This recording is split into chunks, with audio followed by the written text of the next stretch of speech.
प्रथम तहलका न्यूज।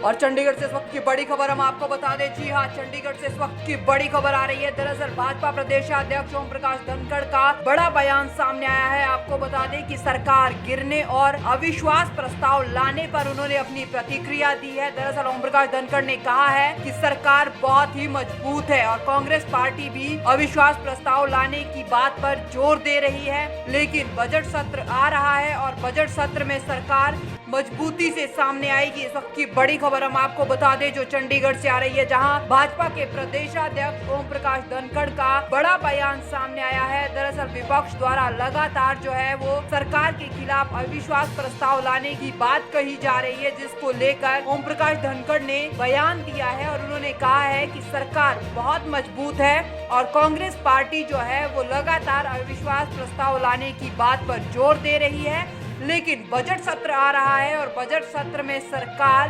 मजबूती से सामने आएगी। इस वक्त की बड़ी खबर हम आपको बता दें जो चंडीगढ़ से आ रही है, जहां भाजपा के प्रदेशाध्यक्ष ओम प्रकाश धनखड़ का बड़ा बयान सामने आया है और इस दौरान ओम प्रकाश धनखड़ ने क्या कुछ कहा, सुनिए।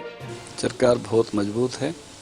कांग्रेस पार्टी भी अविश्वास प्रस्ताव लाने की बात बार जोर से कह रही है, लेकिन बजट सत्र आ रहा है और बजट सत्र में सरकार और मजबूती के साथ निकलेगी, क्योंकि ये बाजू जो कांग्रेस पार्टी के बाजू हैं ये हमारे आजमाए हुए हैं। सरकार बहुत सुदृढ़ है। सरकार किसानों के कल्याण के एजेंडे पर काम करती है। आसपास कोई ऐसा राज्य नहीं है जो बाजरा खरीदता हो। हम खरीद रहे हैं कांग्रेस शासित राज्यों का बाजरा। गन्ने का 350 का भाव हम दे रहे हैं, कोई नहीं दे रहा अड़ोस पड़ोस में। टेल तक पानी हम पहुंचा रहे हैं, कोई नहीं पहुंचा रहा। सरसों हम खरीद रहे हैं एक एक दाना। 12,000 मुआवजा हम दे रहे हैं। जो जत्थेबंदियां लेके आए उनके यहाँ 8,000 मिलता है, वहाँ मुद्दा क्यों नहीं उठाते? गन्ने का भाव क्यों नहीं बढ़वाते? मक्का क्यों नहीं खरीदवाते? यहाँ आकर बड़े बड़े बयान दे रहे हैं। अपने राज्य में किसानों के कुछ हक हुकूक ले लो। उत्थे हक हुकूक की लड़ाई नहीं लड़ते, इतने बयान देते फिरते हैं।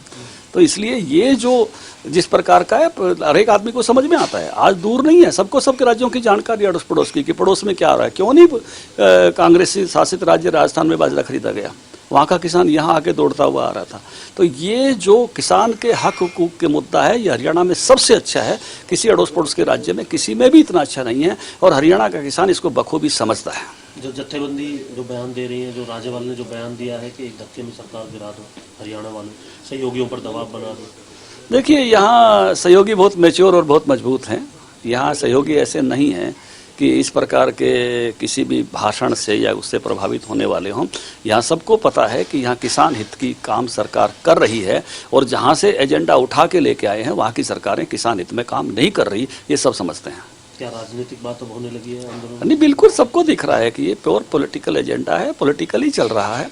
इसमें अब किसान हकों की लड़ाई की बजाय राजनीतिक लड़ाई शुरू हो गई है और ये प्रदेश का मतदाता, देश का मतदाता इस बारे में बहुत जागरूक है, बहुत सोच समझ के वो अपनी सरकार बनाता है और जो सरकारें देश हित में, प्रदेश हित में काम करती हैं उनके साथ खड़ा होता है।